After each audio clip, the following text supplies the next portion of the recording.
माँ बिन मायका। भाई के बहुत जिद करने पर अनीता बच्चों के साथ अपने मायके रवाना होली।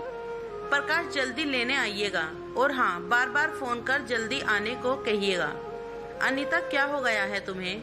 अनूप कब से आने की जिद कर रहा है। जा रही हो तो कुछ दिन आराम से रहकर आओ, भाई है तुम्हारा। अचानक इतनी दूरी क्यों? आराम से रहकर आऊं क्या कह रहे हो? तुम्हें तो बस अपनी स्वतंत्रता से मतलब है, किसी दूसरे की भावनाओं से कोई लेना देना नहीं। कह दिया ना, 2-4 दिन बाद वापस आने की जिद करना, बस यही एक कहा मान लो। रात के ट्रेन में प्रकाश ने अनीता व बच्चों को बिठा दिया। ट्रेन अगले दिन सुबह हैदराबाद जाकर पहुंचने वाली थी। न जाने कितने विचार अनीता के मन को बेचैन कर रहे थे। जल्दी सोने से सुबह जल्दी होगी, इस विचार से बच्चे सो चुके थे। ट्रेन के हर झटके से अनीता हर बार कुछ नया सोचने लगती। ट्रेन ट्रेन की आवाज। हाँ जी प्रकाश, सोई नहीं?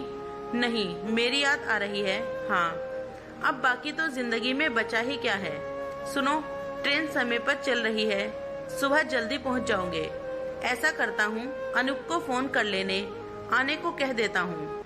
नहीं नहीं, उसकी कोई जरूरत नहीं, मैं कैब बुक करवा लूंगी, खुद पहुंच जाऊंगी।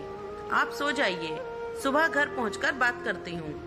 फोन रखा तो मन में कई सवाल जवाब तहलका मचाने लगे थे। मन में पूरे समय मैके की यादें थी, माँ की आवाज थी।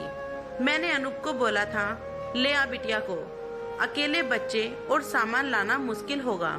दुष्ट हिला भी नहीं, पहली बार थोड़ी आ रही है, सारे गली मोहल्ले से परिचित है। वो तो यहाँ की डॉन थी, अपने आप आ जाएगी। बातें याद कर एक हंसी अनीता के चेहरे में दौड़ गई। अनूप की शादी के बाद सब कुछ कितना बदल गया था।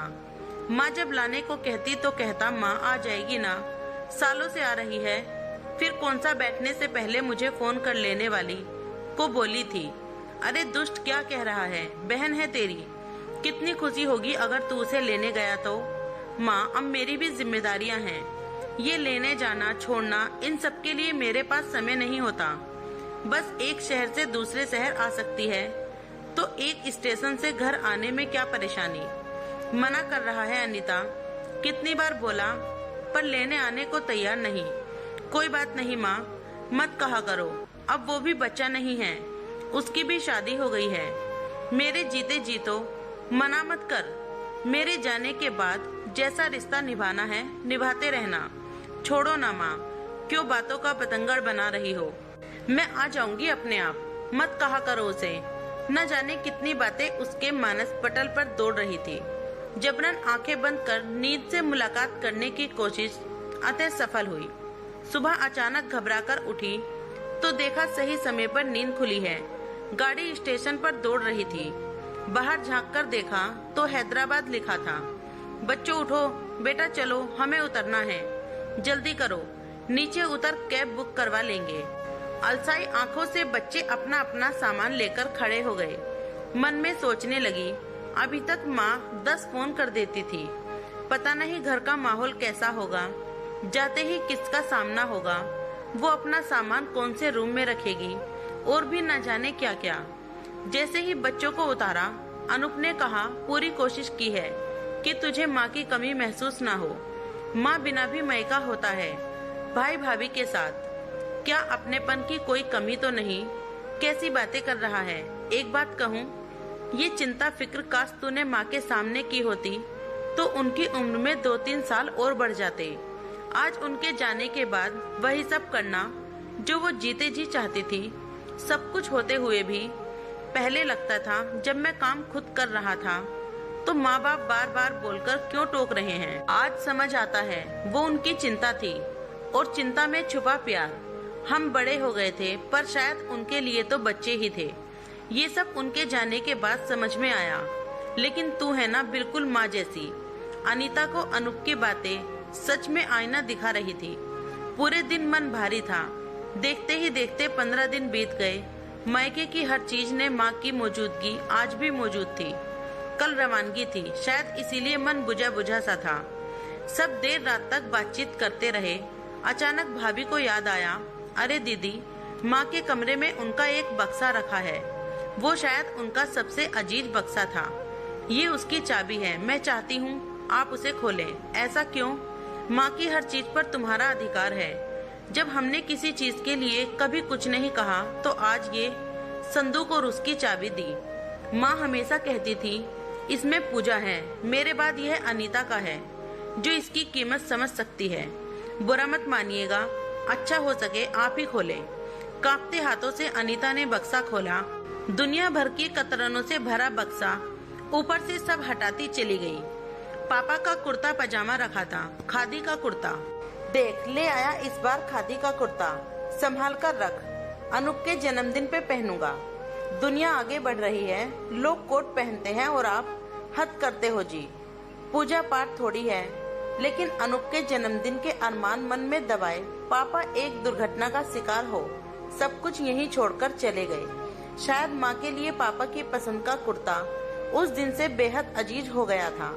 नीचे देखा तो भाई के मुंडन के कपड़े, अन्नप्राशन के कपड़े रखे हुए थे। हर चीज माँ की ममता से ओत-प्रोत थी।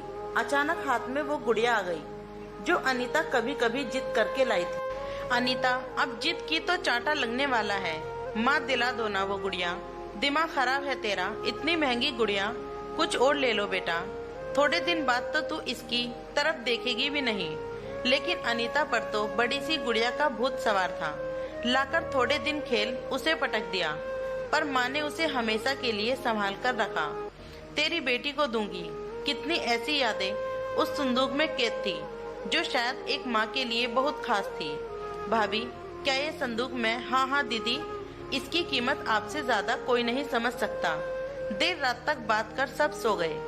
अनीता मध्यम रोशनी से दीवार पे लगी माँ की तस्वीर को देखती रही। कहाँ चली गई माँ? सब कुछ होते हुए भी तुम्हारी कमी कोई पूरी नहीं कर सकता। पलक झपकते ही माँ साथ थी।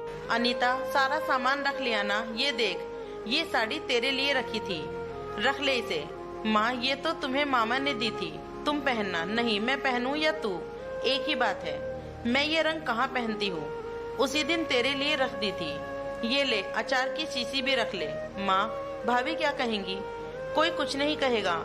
ये मैं चुपचाप तेरी पसंद का डालकर रख दी थी, रख ले बैग में। सुबह विदाई थी। चुपके से पर्स निकालकर रुमाल में लगी गांठ खोलने लगी और कुछ पैसे निकाल बिटिया के हाथ में रख दिए। ये क्यों माँ? इतना कुछ तो दे दिया। मेरा आशीर्वाद है बेटा। अभी पापा होते तो बिना कहे कितना कुछ करते।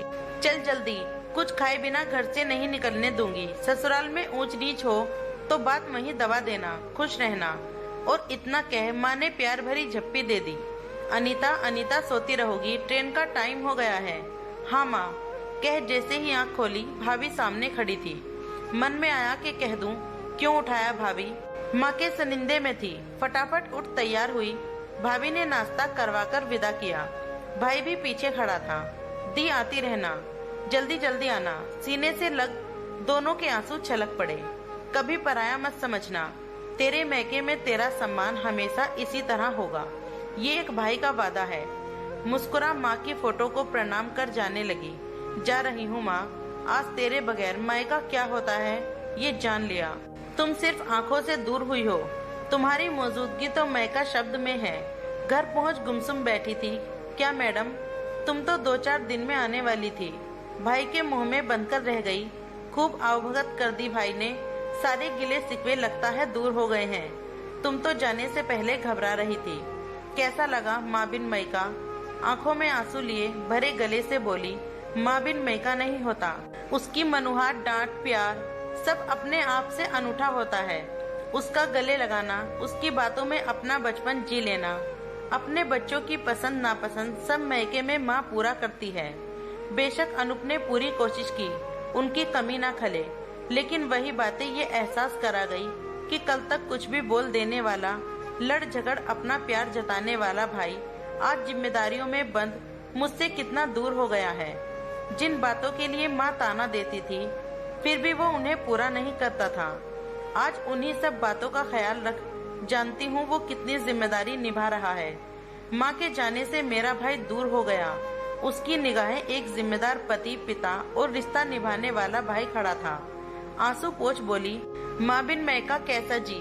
माँ बिन मायका की कल्पना करने से भी रूह कांपती है। आते आते कह रहा था जल्दी आना। यह तो मायके की दूरी का आभास हुआ। पहले मन में जाने की एक उत्सुकता थी। माँ हर घड़ी कहती लाडो कब आ रही है। सच है, प्रकाश मायके में चाहे कितना ही अपना इंतजार हो, पर माँ बिन मायका मायका नहीं होता। दोस्तों, कहानी कैसी लगी कमेंट करके जरूर बताइएगा। कहानी पसंद आए तो वीडियो को लाइक शेयर कमेंट और चैनल को सब्सक्राइब करना। वीडियो पूरा देखने के लिए धन्यवाद दोस्तों।